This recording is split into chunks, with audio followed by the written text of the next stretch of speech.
Ben ritrovati con l'informazione flash di New Sicilia.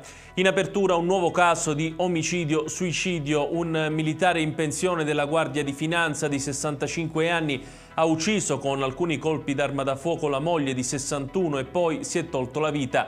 Il fatto è avvenuto nell'abitazione della coppia in Contrada Acquasanta, Gioiosa Marea, un paese del litorale tirrenico messinese. A dare l'allarme ai carabinieri che si trovano sul posto sono stati alcuni vicini di casa.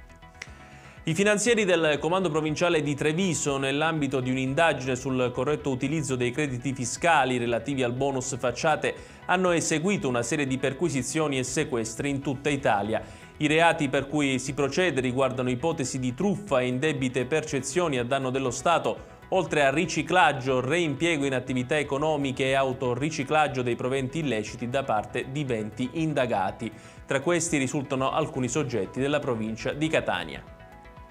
È stato arrestato in flagranza di reato un uomo di 30 anni di Acireale nel Catanese per detenzione di sostanze stupefacenti ai fini di spaccio. I carabinieri hanno perquisito un appartamento disabitato dove il giovane era solito andare e all'interno di un materasso hanno rinvenuto 2 sacchetti contenenti cocaina.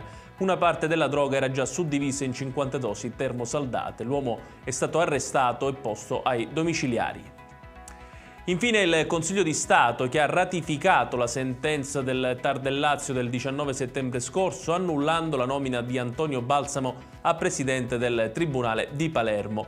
La decisione è stata presa in risposta al ricorso presentato da Pier Giorgio Morosini, un altro magistrato che aspirava alla stessa posizione. La motivazione alla base di questa decisione è che Balsamo non aveva ancora svolto il periodo minimo di funzioni richiesto dalla legge al momento della sua candidatura. Ed è tutto per questa edizione. Il prossimo appuntamento col TG Flash alle ore 16.